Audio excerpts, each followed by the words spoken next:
win it. So now is the real test. You say, okay, can they replicate success, RNG, or does the old SKT come back to the same domination we have seen year over year over year? Picks and bans begin. Jarvan, Kalista off the table. Something like Galio could again be left available for SKT at first pick. Oh, never give up. We're happy to pass over the Galio for other priorities. And see, on the blue side, there will be a Janna ban. At the start of this tournament, I would have said categorically that SKT would trust in their bot lane and opt into Lulu versus Janna till the cows came home. The cows are here.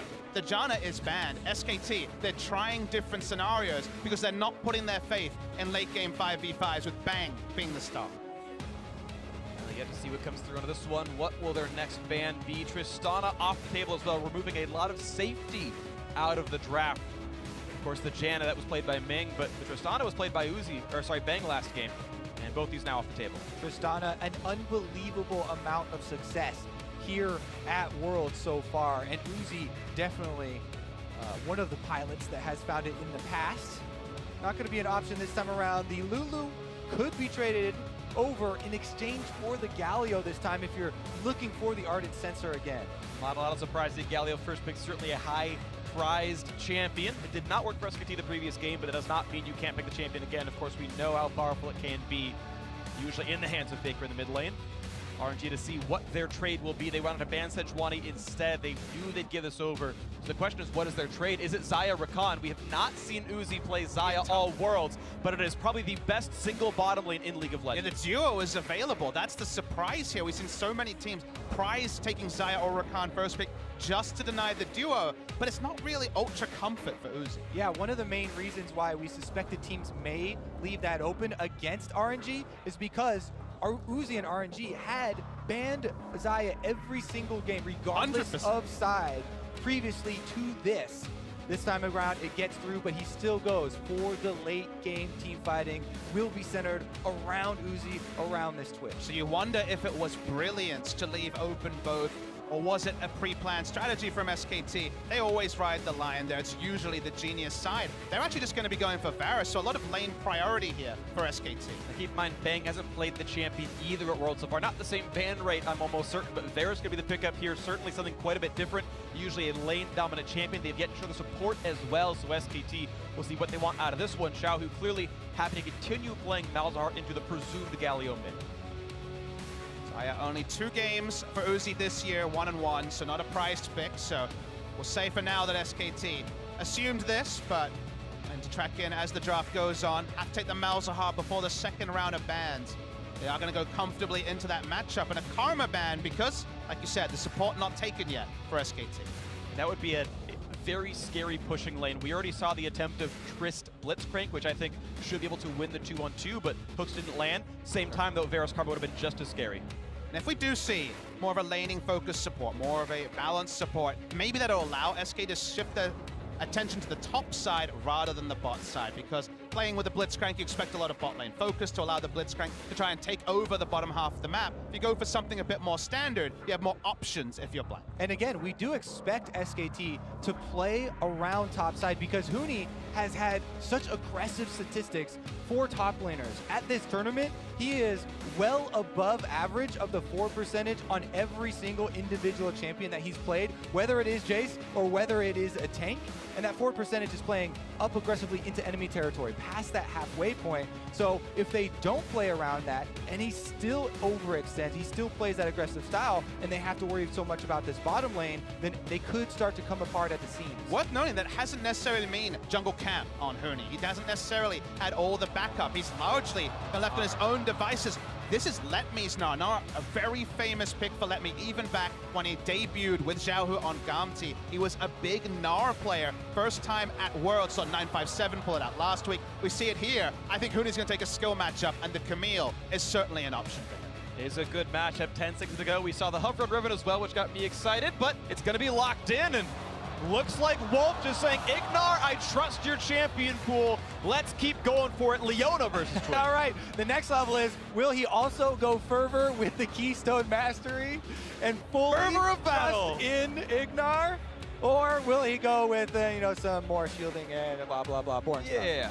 But regardless, versus a Rakan Twitch lane, that is definitely a punishable lane. They can attack this bottom side. Stats don't lie, 100% win rate at Worlds.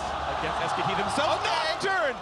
Nocturne gets picked up as the jungle pick here. I think it's also 100% win rate, by the way, brought out by the Gigabyte Marines. Let's bring back the heroes of group stages.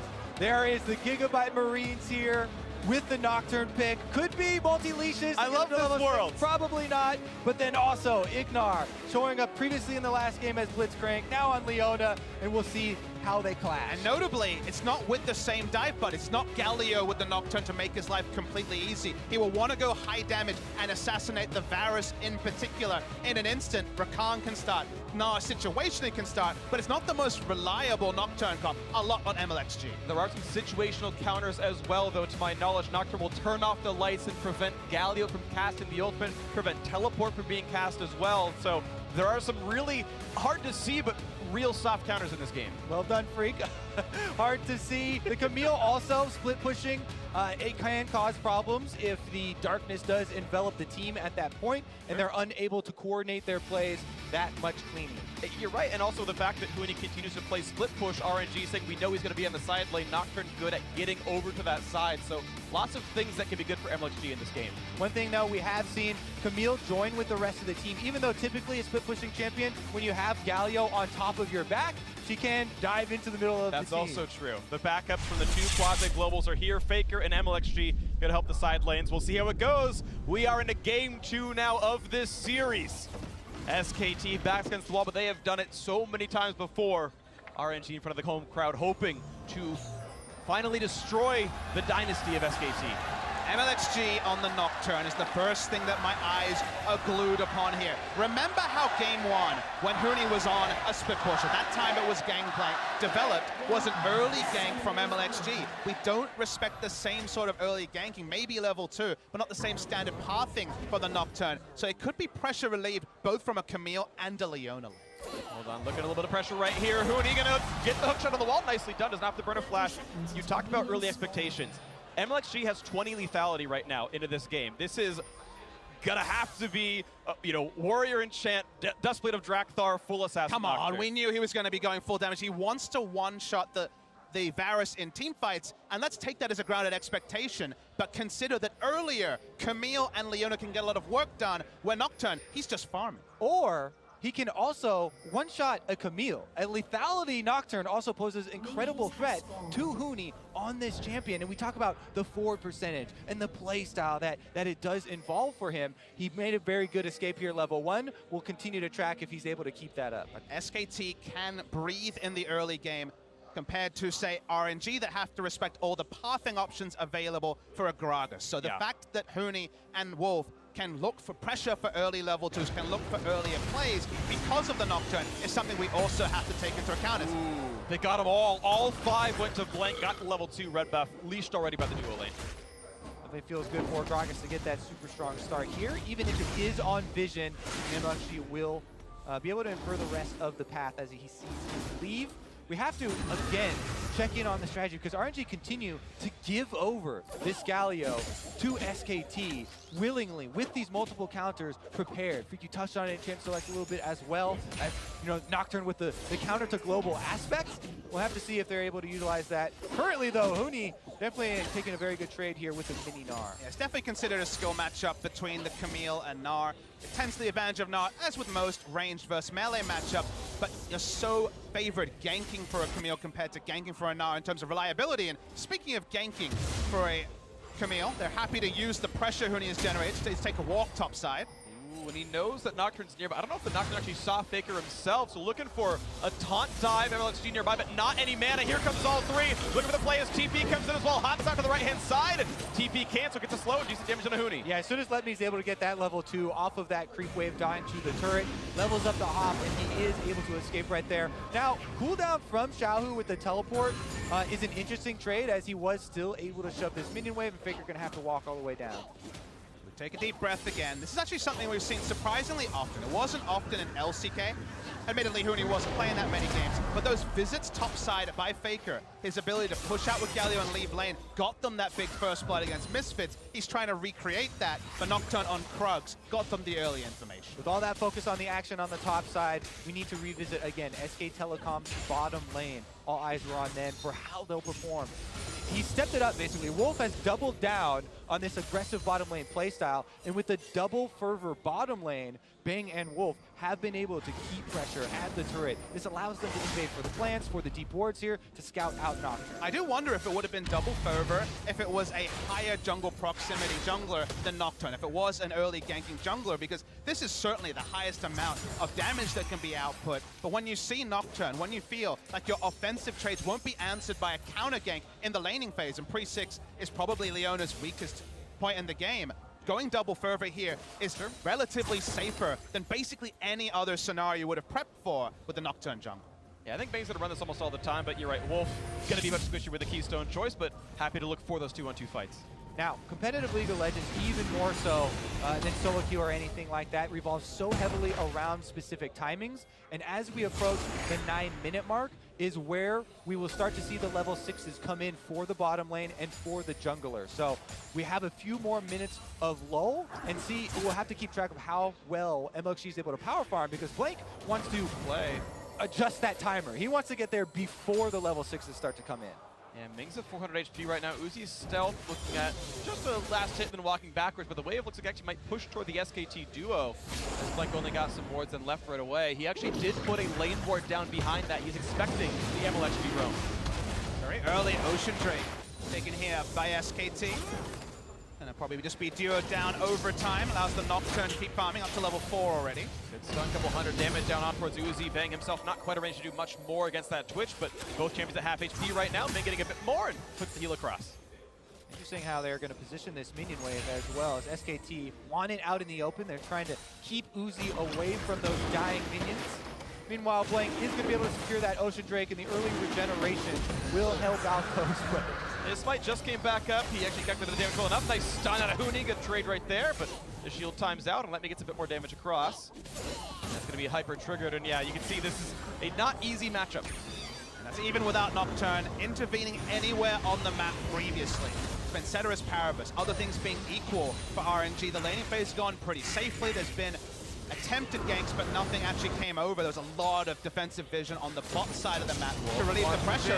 Finds the stun. Cleanse gets boy Uzi out of Summoner's Never. The chase continues in! Almost gets him down. The Summoner heal from Ming, doing a bit more to keep him alive. That's a 2 Summoner spell advantage now for the SK Telecom bottom lane. The flash from Leona can definitely be deadly in setting that up as well.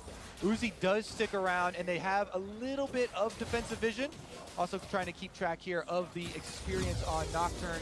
He will need another 2 camps at least before he's able to lend any sort of assistance. That's when the texture of the lanes changes, when you have to respect the level 6 coming through from Nocturne. Uzi, didn't mention it earlier, did go cleanse in this lane, so doesn't have the barrier for another all-in, but he's been under his turret, so for now, things pretty predictable, and he is being able to farm up decently, even if Bang has a nice CS advantage. And when you talk about timers, you still have to worry about Faker on this Galio.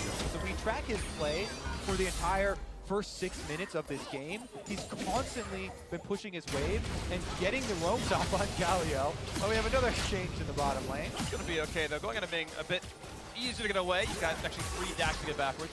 Meanwhile, Faker continuing with the same game plan. He works with Blank now for this invade on the Nocturne, getting some vision on the second spawn of the red. Remember, he was able to go get that ward and the timing on the first red kill. They would have also seen the MLXG, just as we spoke, pick up red buff, hit level 6 in vision. Important information for SKT to track. And he beelines down to the bot side of the map right now. A flashless Varus without an ultimate could be the target. A Galio ultimate could answer here from Faker. He would definitely need to roam down earlier. Sees Faker, has the Fear available, can do some damage. Red buff on as well. Good bit of damage early on. He doesn't have any armor just yet. Fear lands. Here comes Blank. Shahu actually cut away by this one. as they knock down the Voidling for the re-engage. They're gonna look for this one, the damage. They have it, first blood in the 2-on-2 for SKT. That flash from Wolf is able to secure it, redeeming himself a bit here on the Leona. Finds the first blood for Bang on Baron. And it's been so many games since we saw SKT actually being pushed up. We talked about Huni's forward percentage. Someone has to back away when one person's overextended. You can't usually have 3 lanes pushed up. It's largely been Bang and Wolf, around 14% forward percentage compared to other lanes up to 40 to 50% mark. This is a new side for SKT. It started with the Varus lock-in. Nice confirm on the kill from Wolf and Bang. And it is important too that SK Telecom's bottom lane gets that kill before they're even level 6. This is one of the bottom lanes that has the most crowd control possible in it. So Bang and Wolf want to still pressure the opening where the flashes are down for Uzi and Ming, now that they have the huge crowd control advantage. Yeah, exactly. It just got harder. The ultimate's available on every single member of SKT. You expect Blink to show up there at some point as well and continue to punish this Twitch Rakan lane. Wait to see if we can find that next moment. Again, we know MLXG has his ultimate up, and we'll see when that Nocturne first shows. Building a Red Smite and Warrior, definitely a hyper-aggressive build out of the RNG jungler. What a thing where he can kill an enemy AD carry during his tether range, during his fear with his E. So looking for that high damage burst build, but makes him more accountable. Also means he has less wards to be able to put down. Hit confirms only, hit confirms stun, it's all the damage, but he just barely slinks away. Ming survives, Blink nearby though, and Uzi left alone 1v3. There's blood in the water, and all the sharks are coming, though. Blink is seen on a ward, and the collapse from RNG is gonna not be enough to save a turret. He's still trying. The Uzi knows where his teammates are. Ming a bit injured, but still wants to be part of this fight. The turrets will take damage, though. Bang lands a poke, doesn't take turret aggro, and 3 more attacks come in. Looks like turret might not yet fall. They're backing away enough. It's all called off. I think that SK Telecom can just stay here, though, and continue this pressure. Faker's going to clear that mid wave, but clearing that mid wave basically gives homework to Xiaohu that he has to go attend to before collapsing and lending his presence to the bottom side. And Letme was in Mega Gnar in vision of Huni. They also waited out the Mega Gnar. The Gnar is exhausted, so now pushing up, like you say, safer. Blank knows that MXG's in the area, but he's not concerned at all.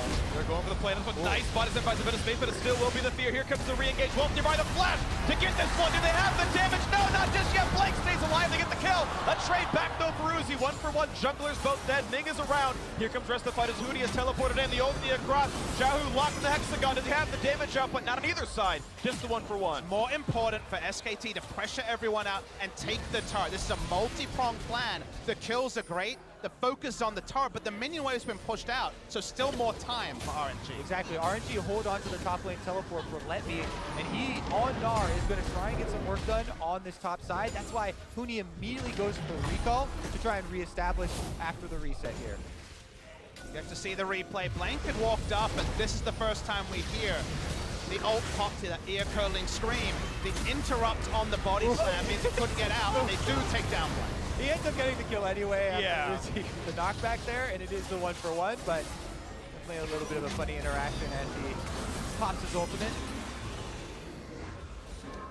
Damage all the same. Yeah, Xiaohu had already burned his summon on the way out, so able to walk away cleanly enough. Blue buff going to be going over to Faker. Not quite enough damage. He's got to wait for the next Q cooldown now. Blank doing his duty as a jungler should. Waits the entire time for all the damage to come out. Critically though, you know, as we're talking about them resetting after that last invade, SKT didn't push for the first turret bonus. So this bottom side is a very valuable kind of goal for both teams to work around. Because of the extra teleports that are available on RNG, it makes it very difficult for SK Telecom to overextend, and they should not get baited in by this kind of low-hanging fruit. And Bang's in kind of an interesting spot. He hasn't recalled in a long while because he's working towards the Rage Blade. He also had the very early Ocean Drake, so he stayed in lane the entire time, built up a 20 CS lead. They could just leave the low-health turret as the spot for a Galio ult, for a turret dive, but an extended laning phase to Rage Blade is decent for the side of Bang. It looks like RNG are going to make the first call. They abandoned that bottom lane turret, the first blood, The first turret gold is all over, and instead they're going to try and make a play onto Huni with the roam up top. They gotta make it a 2,500 gold lead. A nice aim out of Huni, getting the max distance possible. Done that twice now on very important escapes. And look at this, Ocean Drake number 2. Lots of early neutral objective pickups for SKT. And I think we have to compliment Huni's top laner sense, because we've talked about the Pixies playing, Jace, Gangplank, Trundle. The fact that this team largely has been losing in the mid game and has been forced to do it without vision. You need very reliable top laner sense to not just die again and again, just feed overkills, to actually be able to create map pressure. And the way I look at Huni is he's kind of basically forcing a bad paradigm for the enemy team. Either you gank him, and SKT is great at cementing vision on the other side, at using the information that the enemy team is topside and getting advantage or steadying the ship, or you leave him and he takes turrets. That's just the reality of the champion pool he's selecting. Games like the previous one, he gets ganked, the enemy team can't punish because Blitzcrank's not on point. That's an unfortunate thing for SKT, but this is more the norm, like we're seeing in this game. Right now it's that 2,000 and change gold lead here, so SKT looking to bounce back pretty nicely, looking still at almost the same style as before. Again, a split pushing, sort of carry type, 1-3-1 top laner, the same Galio and another aggro lane to the bot lane, maybe a bit safer of a lane you could potentially argue, but Leona, again, only played one game at Worlds. SKT now 3 in a row saying, we don't care about Ardent Sensor, that's not the style we need anymore. We're going to learn from what Misfits did to us, and so far in this game it's looking good. Small point, but because they don't have Ardent Sensor on SKT's side, the one item power spike of the Rage Blade on Varus, I think, is not as much there. Correct. 2 items, certainly, it is very powerful, but usually if Varus gets the very fast Rage Blade, it's paired with an Ardent Sensor, it's insane. For here, it's just a good start. Exactly. The synergy between those 2 items is actually twofold. The reason that the Rage Blade users are so popular during this Ardent Sensor meta is because you have more attack speed from the Ardent Sensor to stack up your Rage Blade, which people sometimes forget is where the power really comes from after it has max stacks. And then the Rage Blade is obviously going to pop double on-hit damage from your Ardent Sensor as well. Meanwhile, though, the turret gets taken down all the same. You get 6 stacks on it, you got a lot of attack speed, you do get this turret damage down, and for now, Uzi and Ming, they have to respect the Galio coming through, so they're giving up free turret HP, and only real punishment on the map is the Mega Gnar wailing away on the outer top bot lane turret. We're going to look at scaling differences, and it's the same Twitch as the last game, but this time, of course, with much less gold than before. But Varus, typically not that same late game threat that a Tristana could be. You wonder what the 40-minute situation would look like if it got there. As well, it brings up this question of, the factor of Nocturne scaling, because generally accepted, especially in solo queue, doesn't scale that well for late game team fighting. But if you bring into consideration what you're talking about, using the ultimate strategically, for cutting off options for SK Telecom, of Galio ultimates and team coordination, then if that ultimate is used optimally, it can have a higher value than merely, the stats and the damage output that you're looking at. You get Baron control, you pop the Nocturne ult, maybe you cement it as seeing this counter rotation by RNG bot side, double TP. Yeah, just a single. Yeah, Huni already there, but Faker going to the flash forward. This stuff's going to land to the hazard damage. One picked up already. The re-engage for Faker's only a knock-up. He's still 1 versus 3. The chase forward. Ming wants everything. MLXG rather, and no, it's going to be him traded down to the turret. Faker pulling him into the damage output. Uzi waiting the wings, though. The silence is on. Will they re-engage this one? Look for the play as he puts him into the turret. The damage output coming across towards Faker. Then back towards the jungle is Blank.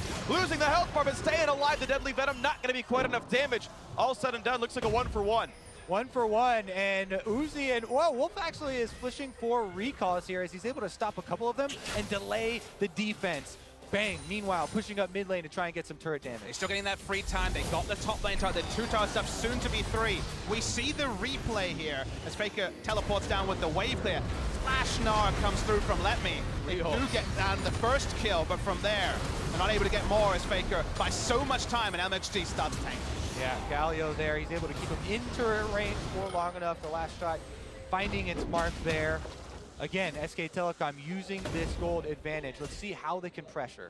They're using it in a couple of good ways. There's triple Ninja Tappy in the crew already. You're seeing Bang has his, Faker and Blank the same, and those are the primary targets. Oftentimes, I assume we're going to see Huni pick one up as well in the near future. Those are some of the major targets without Assassin Nocturne, who is going for more lethality here. And the gameplay we're seeing from SKT is what they were trying to do in Game 1. It's the same style and pace of game they wanted to set, the tempo of the game, if you will, because when you have globals and you also have a dueling advantage, you have a jungling pressure advantage early especially, you're all about having Bang in the mid lane pushing a turret while you're trading evenly down bot, so you're getting a global lead in terms of objectives. They were caught with their hands in the cookie jar multiple times early game in game one. That couldn't happen. RNG were able to scale. This time they've punished a lot more of the passivity that's just inherent with a Nocturne pick, and they are actually picking up those objective leads. SK Telecom always looking to utilize the multiple points of pressure, and throughout their history, the team been so successful. Currently, they've got Huni up top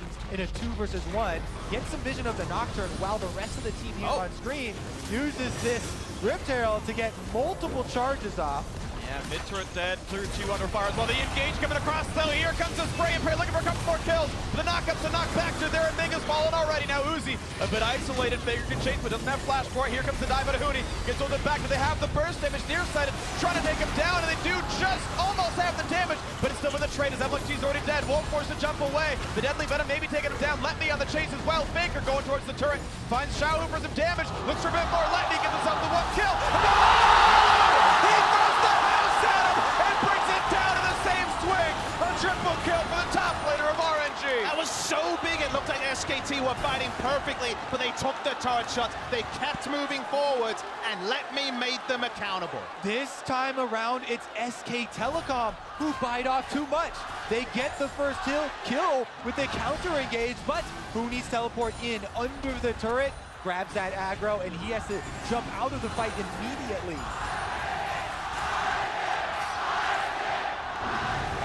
Crowd tells us which team just won a team fight right there, but it is still RNG fighting back a 3,000 gold deficit.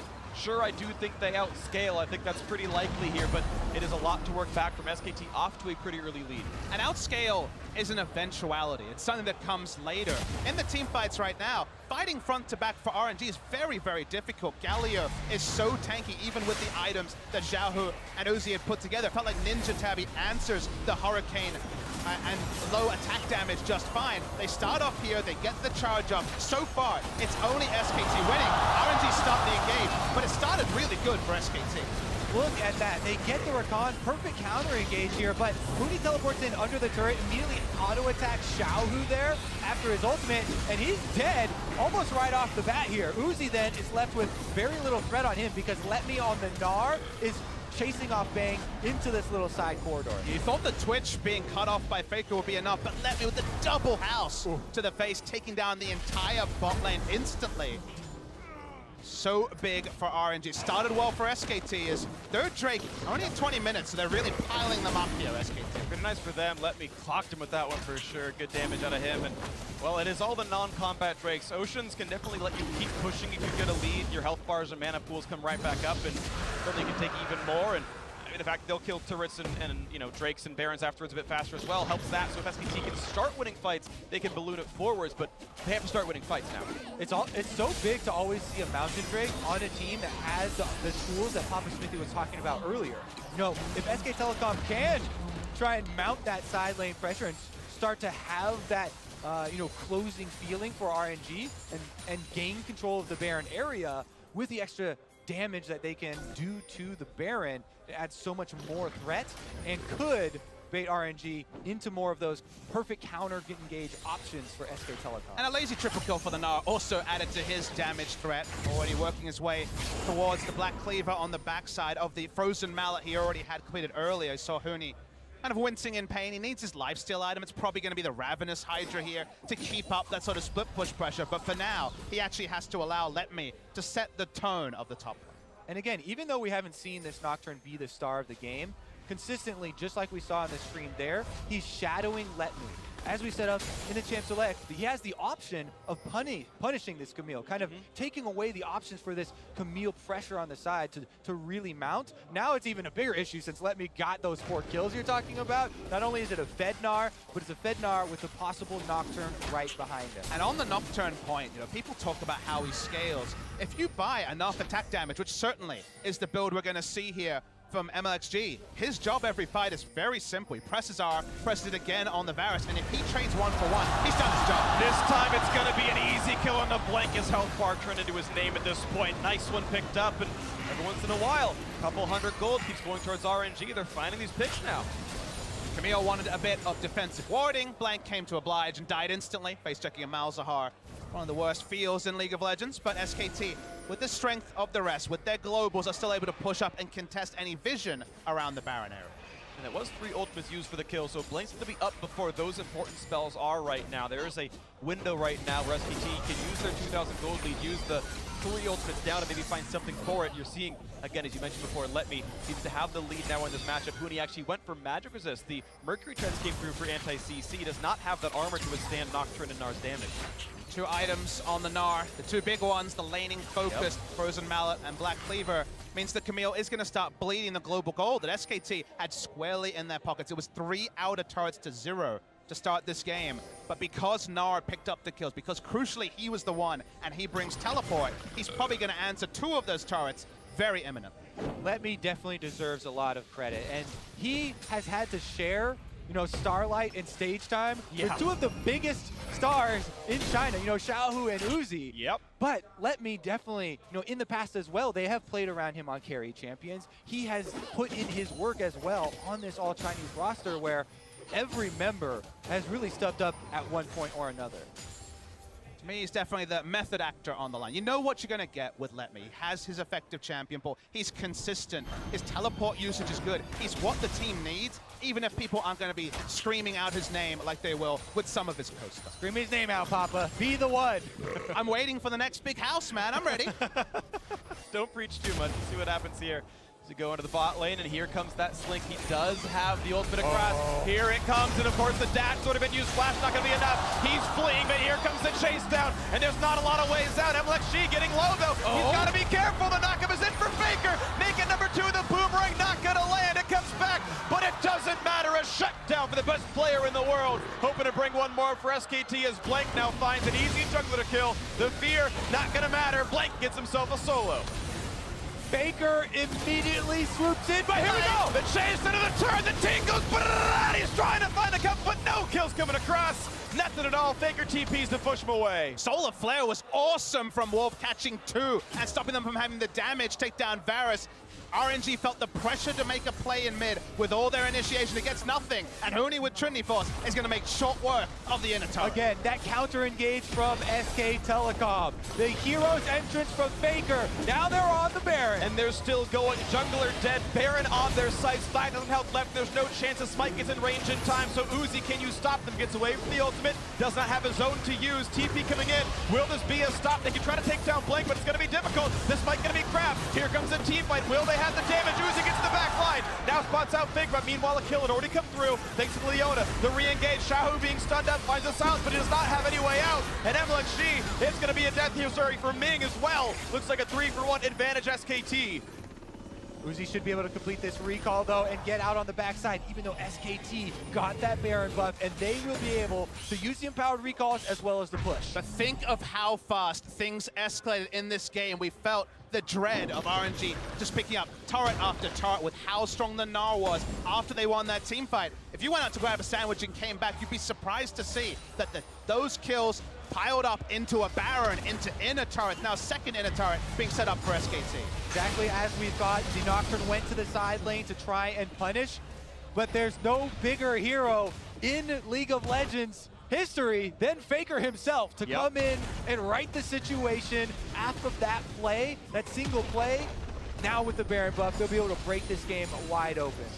Deathless kill leader on the team. Kubota's a patient leader on the team right now. Highest farm in the entire game. Faker does it all, and he has for so many years now. You can see this fight one more time. That went 3-1 plus the Baron for the Koreans. Right decision to focus down the Baron with no possibility of a smite. That's why you saw Blank hold on to the smite, guarantee it. Uzi in one of these flanking positions, the sort of position that won him the previous game, but not with the cavalry behind him to make the big play. SK Telecom are able to reorganize around that Baron put after Faker chases Uzi off to that tri-bush, and even though the recall is completed for him, RNG once again are going to find themselves at the mercy of an SK Telecom Baron buff. Ooh, the flash stuff's gonna land, no ulti though, but the chase down's still gonna be had. I don't think Let Me has a way out, and he doesn't. 11-8 now, SKT pushing the lead to 9,000 as they still wear that Baron buff. MLXG actually popped the ult just to deny Vision, try to dissuade the kill from coming through, but Nara goes down. The full court presses here with Huni pushing the top side, and I spy a Face of the Mountain from Leona, one of the few tools that can actually answer some of the damage from the Nocturne diving in, especially with the paranoia effect. And into lock it next to that, I think very smart stuff out of this player here. The SKT support, 20 seconds of the respawn, 5v4, Baron buff activated. Look for the next play, unless you're gonna block the knockup. Nearly getting picked off there by Blank, but able to disengage a little bit longer. Meanwhile, you're seeing the top lane being pushed, and Huni gets the inhibitor turret, the first of this game so far.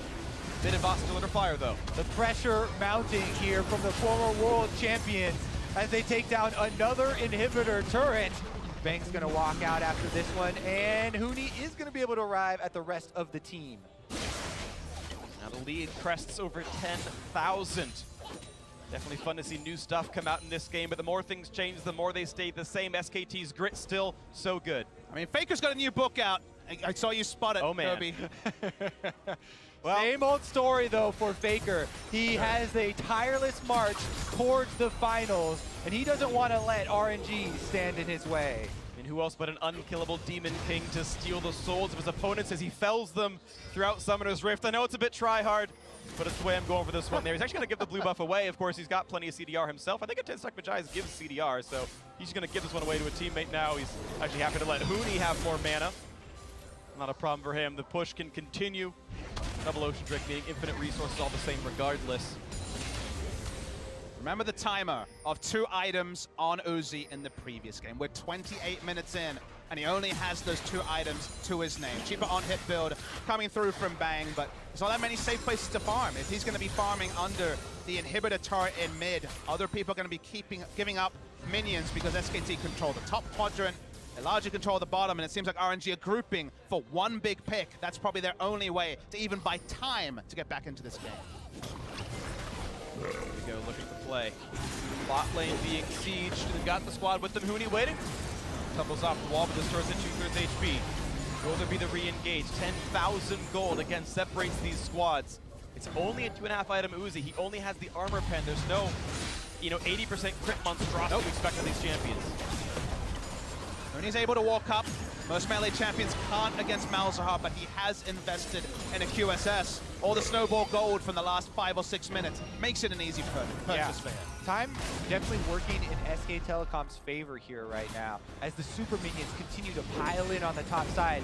MLXG is trying to be the one to clear them out because they'll use the Nocturne ultimate to join with the rest of the team and try and close that distance. But we've seen how ineffective this Nocturne is.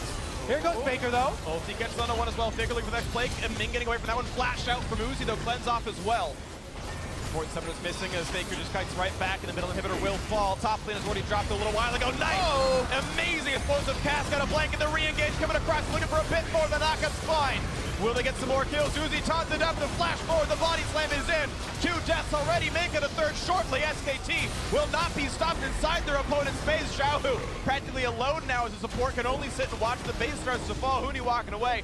He's going to stay alive. The turrets will fall in 8 minutes faster than RNG did it in game 1. SKT looks to close back into game 2 as their 4th kill comes in for the fight. And the reigning world champions are closing in on their march. Is this the beginning of another series? We see SK Telecom giving away game number 1, limping in game number 1 due to some new picks, and then a resurgence. But game 2, it was more new picks, Kobe. They stuck with what they were trying. It wasn't Blitzcrank, it was the Leona, but the execution difference the analyst desk talked about was definitely massive. The Leona was clean from Wolf, a pick he hasn't played in many moons. They tried the same strategy, and compared to game 1, where they had the picks, but the execution really halted them at the start, so suddenly it was 2-item Twitch very early, and their game plan fell apart. In this game, the timings were hit, the objectives stacked up, and it was straightforward for SKT. And I can only give props to Bang and Wolf right here, who looked very weak in the first game, stuck with the style, as you're mentioning, Papa Smithy here, and this time it worked out. Duo kills straight up in lane without jungle interference at all. Maybe, again, the fact that there's a Nocturne who's not scary early on gave them extra confidence in the play, but regardless, there were the flash forwards for the Qs, the hit confirms, the skill shots landed. just nothing but props for Bang and Wolf. The Nocturne pick really not finding a place here in this game. The attempts at picking off the split pusher, the attempts at using the ultimate were almost always countered very quickly by SK Telecom. MLXG disrupted the early game plan from SKT and largely won them game 1. Yeah. His non-factored nature of being a Nocturne really cost them in the early game in game 2. Well, a great game to win for SKT. Now let's send it down to Dash and the analysts for their word on this one. Thank you very much, gentlemen. The equalizer out of SK Telecom, making this a 1-1 and definitely a series. But they do it with the same style, different picks. Yeah, and this draft got pushed even further down the rabbit hole of, like, what is SKT doing? And it's very clear here that they don't care about getting that Ardent Sensor bot lane power spike, and they're trying to play around Huni's carry. This game, it worked. And I've got to say, we talked about SKT perhaps losing some confidence, starting blank, maybe doubting themselves a little bit. I love the fact that they had the faith in Wolf. They said, okay, you had an awful game on Blitzcrank. We know you can execute this kind of pick. They put him on the Leona. They play incredibly well in the 2v2, and that's such a confidence boost for this team who has been taking hits left and right. I also do want to put a spotlight on Huni's performance, particularly on that Camille. Yes, he stumbled a little bit in the mid game, but he certainly brought it back when Faker roamed down into his lane. And for me, it's always going to be about Huni. I said in the last analyst test that Let Me and Saohu have to control the split push pressure, because as soon as Huni starts opening up that pressure point for SKT, that's the pressure point that they use to draw out these perfect fights or these perfect situations where they find these incredible 5v5s or these Baron advantages. And we have to talk about Faker's Galio, because I feel like RNG has been trying to prepare plans to then beat Faker's Galio. We see it here with Malzahar taking Teleport instead of Ghost, and then the Nocturne to try and give them a split push advantage. First game, it did work. This game, Faker and the rest of the way SKT played around his Galio were the winners. Can we call into question, though, the Nocturne pick, as was mentioned by Papa Smithy? It felt relatively useless in the early game, and where we did see them victorious over a Galio in game 1, it didn't feel like you necessarily needed to reach that much further for another answer. So I will say, I think it makes quite some sense, like within the context of their draft. I don't think it worked out, but when you think of some of the combinations that you can pull off, with the Twitch opening up from max range on someone like the Varus, if you were ahead, the Nocturne ults in, you cannot even see the Twitch to react properly in that team fight. It also makes quite a bit of sense as far as shutting down the split push threat of the Camille, who you know eventually is going to outscale the Gnar in that way. So I think it was a pretty intelligent pick. I don't think it worked, but to me, the first 2 games are so much about how well Faker has been playing. Even in a loss in game 1, I think he was the most impressive player. Like, he has been insane, roaming nonstop. You talk about the TP adaptation from Xiaohu. He forced out the TP at level 2, roaming topside. He's doing everything. All that said, let's take a look at a mid-game team fight. This one perhaps a little bit of an overreach here out of SK Telecom. Yeah, and this is where the game may have actually broke completely open, because SKT had pressure in all 3 lanes, and RNG tries a bit of a desperation team fight, and it almost looked like here Huni would throw the game by going for a turret dive in and pulling the rest of SKT in for a defense. Yeah, and this is the thing. All eyes really need to be on Let Me, because this is going to be that impressive triple kill. The big thing there is that suddenly Gnar has all of these kills, all of this gold, and he's able to stand 1v1 across from Camille in the side lane, at least for now. And when you're trying to pull off a dive like that, and it's not on the Twitch, who has ultimate and is on the side, and this is sick. Gets the triple, but still, I mean, Huni definitely made some mistakes there, but he laned incredibly well, and he was able to get it back from them. And I think this is where we jump to what you're talking about, Azale. What RNG was preparing for, the ability to use the Gnar and the Nocturne in a side lane to punish the split pusher in the Camille. But SKT so quick on the react here in the side lane. This one brought to you by Acer Predator. And this is exactly what the game comes down to, is this interaction. Will Huni and Let Me fight like this, and then who can collapse? And you think when Huni jumps in that MLXG is going to get the kill, but then because Let Me jump back at the very beginning, he was a little slow on the follow-up. Huni makes it back into turret range, and the Galio turns it around. And surprise, surprise, it's Faker that's leading the charge, not only making an incredible play in the bot side, but then immediately grouping up with his team, and they just exploit so hard for the Baron off of this. You also have to point out some of the little micro interactions that Huni was able to pull off. He gets the auto in for his passive right before he gets feared. He uses the bounce off the turret to avoid damage, then come back in to stun the Gnar and then get out of range again. Like, he played that dive exceptionally well, and then Faker was there for the punish, and that really was the game-turning moment. Exactly. The winner of that 2v2 decides the game. And we saw it, obviously, with SKT able to turn it around, but if RNG then winlet and the Camille split push loses the ability to beat Gnar, I feel like SKT actually runs out of most of their win conditions, so that was so insanely pivotal that Huni and Faker pulled it off. The concern for me, however, is that I feel that RNG are running out of their win conditions in terms of how to contest Huni outside just banning him out. Gnar is Let Me's signature champion. That is the one that he goes to when he needs to compete in those 1v1 side lanes. And the fact of the matter is they already are trying to ban him, right? The Jace is the main split push threat that Huni has been on throughout this tournament. They're banning that. He's showing more picks. He has the Trundle. We know he can bring out that. He's shown the Camille. This is a guy who really does thrive in carry picks. It's been his style for a long time. So if you're trying to focus him in pick ban, I feel like you give up a lot elsewhere. Let's theory craft it a little bit then. RNG is going to move back to blue side here for game 3. How do they answer Huni in the top lane? I mean, it's now a question of, is that where you want to strike? I agree. I think that they should be trying to figure out Huni and Let Me's matchup, but there's so many different adaptations you can make. Do you prioritize a winning bot lane matchup now that SKT have shown the Varus, Leona, and Wolf's confidence on the pick? Do you take away Faker from Galio? I mean, he's performing incredible on it right now, and the Malzahar has kind of run its course in terms of a counter pick. Or do you continue to try to get MLXG and Let Me to counteract Huni? And the problem is I feel like if you pick one of these, SKTs then have the other two options. And I think, as weird as it says, you can keep giving Faker Galio, but you need to have MLXG on a jungler that has early game pressure. And that was not the case in this game. The Nocturne farmed until 6 and then died multiple times, never getting off the start. Whereas in game 1, MLXG had 4 kills and assists on Sejuani at the very start. So being on blue side, I think actually temporarily solves this problem for RNG.